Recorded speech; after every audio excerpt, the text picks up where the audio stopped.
Hello friends, ये देखिए ये आज मैं क्या लेके आई हूँ आपके लिए ग्रीन टी पाउच। ये बहुत ही अच्छा ऑर्गेनिक फर्टिलाइज़र है। और लेकिन सबसे पहले आपका वेलकम है सभी का। आप मेरे इस वीडियो में आखिर तक बने रहना, जिससे कि आपको ये पता चले कि आज मैं आपको क्या दिखाने लगी हूँ और क्या बताने लगी हूँ। आप इसको बहुत बहुत लाइक करेंगे। जो नए हैं प्लीज़ सब्सक्राइब करें, और जो मेरे वाईटी फैमिली फ्रेंड्स हैं वो प्लीज़ लाइक करिए, कमेंट करिए और शेयर भी करिए। तो ये है ग्रीन टी का पाउच। जब से मैं ग्रीन टी लवर बनी हूँ तब से मैं ग्रीन टी यूज़ करती हूँ। और इसके पाउच को देखिए मैं किस तरह से यूज़ करती हूँ। पहले इसको डिप करके मैं रख लेती हूँ। उसके बाद थोड़ी देर बाद इसको मैं ड्रेन आउट कर लेती हूँ, निकाल लेती हूँ। और जो कप में है ये मेरे लिए जो है ये ग्रीन टी, ये मेरे लिए है, ये एंटीऑक्सीडेंट है ये वाली। लेकिन जो उधर जो पाउच रखा है वो भी एंटीऑक्सीडेंट है। किसके लिए? ये है प्लांट्स के लिए।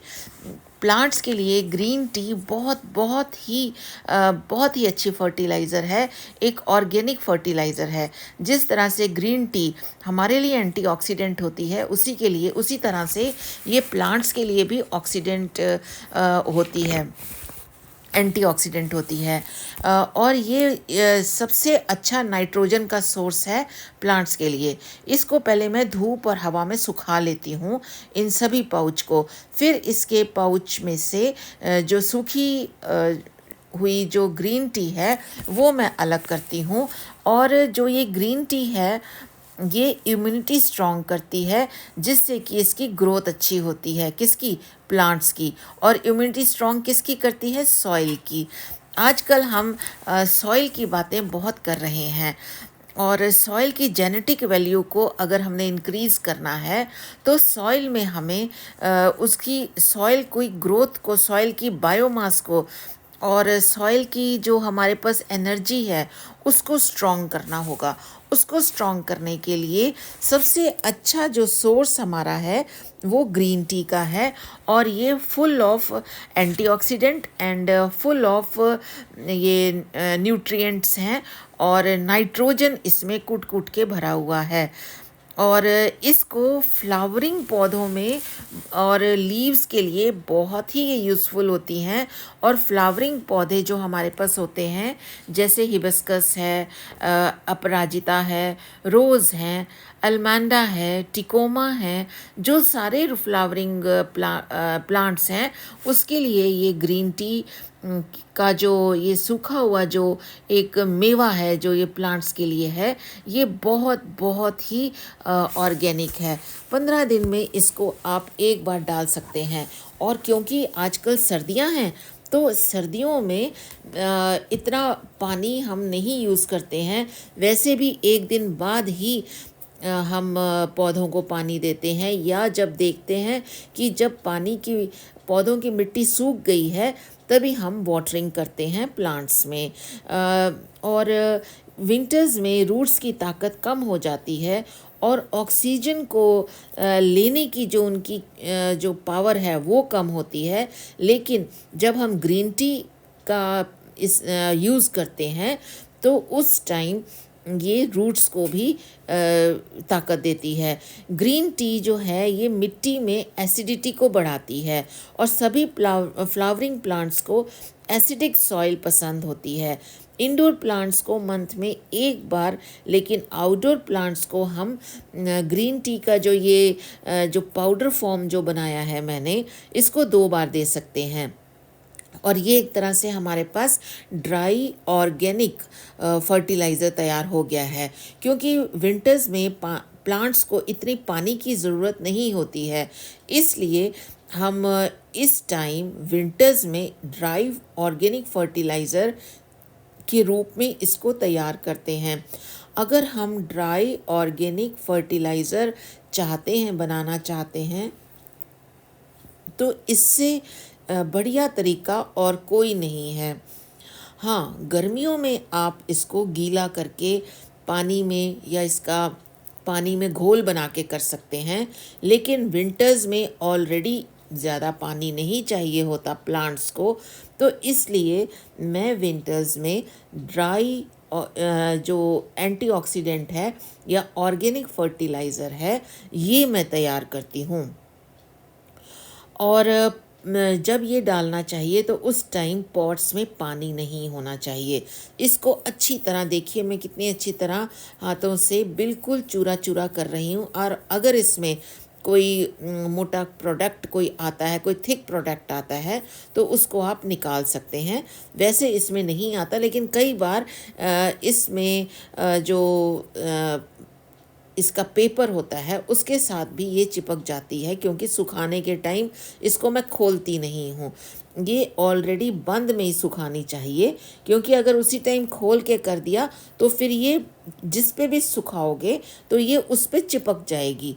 इसलिए जब ये पाउच सूख जाएं तभी इसको इस्तेमाल करना चाहिए और तभी इसको खोलना चाहिए। और इस तरीके से मैंने एक बहुत ही फाइन पाउडर, एक ऑर्गेनिक फर्टिलाइज़र जो कि नाइट्रोजन से भरपूर है और जो कि इम्यूनिटी को स्ट्रॉन्ग करता है, मिट्टी की, सॉइल की, हम बेसिकली हमने सॉइल स्ट्रॉन्ग करनी है। तो मेरे पास ये छोटे छोटे कप्स हैं प्लास्टिक के, जो इसमें मैं सारे इकट्ठे कर लेती हूँ। और जब ये सूख जाते हैं तो इसको सेग्रीगेट करती हूँ। सेग्रीगेट मीन्स इनको अलग करती हूँ, इनको जो इनके पाउच में से इनको मैं सेग्रीगेट कर लेती हूँ। अब ये एक हाथ से मैं कर रही हूँ, तभी मुझे काफ़ी प्रॉब्लम आ रही थी। तो इस तरह से सेग्रीगेट करने से क्या होता है कि जो इसका पेपर है या इसका पाउच है, हम बड़े आसानी से अलग कर सकते हैं। हाँ, अगर वही जैसे मैंने बताया, अगर गीले गीले इसको कर देंगे, पाउच खोल देंगे, तो फिर इसको सुखाना मुश्किल हो जाता है। तो और साथ में अगर किसी के पास, किसी के घर पर पेट्स हैं, तो पेट्स को भी इनकी स्मेल अच्छी नहीं लगती है। और अगर आप इसको प्लांट्स में डालेंगे तो पेट्स भी प्लांट्स के पास नहीं आएंगे। तो सॉइल की जेनेटिक वैल्यू को बढ़ाती है, सॉइल के बायोमास को बढ़ाती है। और इसका डालने का तरीका ये है कि 6 इंच के गमले में किनारे किनारे पर हमने एक एक स्पून डालना है। और जब मिट्टी सूखी हो और एक दिन बाद फिर हमने पानी देना है, उस दिन हमने पानी नहीं देना है। तो अभी मैं इसको पॉट्स में डालने की विधि भी आपको दिखाऊंगी कि मैं किस तरह से करती हूँ। लेकिन एक बार मैं इसको अच्छी तरह से सेग्रीगेट कर लूँ।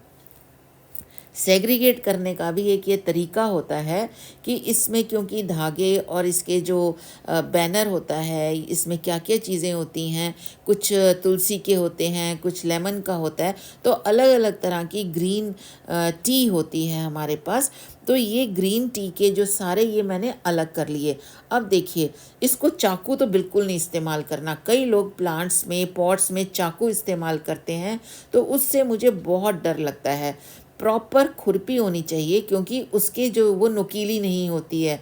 और ये देखिए, बिल्कुल कॉर्नर में मैंने मिट्टी थोड़ी सी हटाई है और कॉर्नर्स में इसके डालना है। और फिर हाथ से ही या जो आपके पास जो इसका टूल है उससे आप इसको मिला सकते हैं। लेकिन प्लीज़ सभी गार्डनर से मेरी रिक्वेस्ट है कि प्लीज़ चाकू मत इस्तेमाल करें, क्योंकि इनकी रूट्स बड़ी नाजुक होती हैं।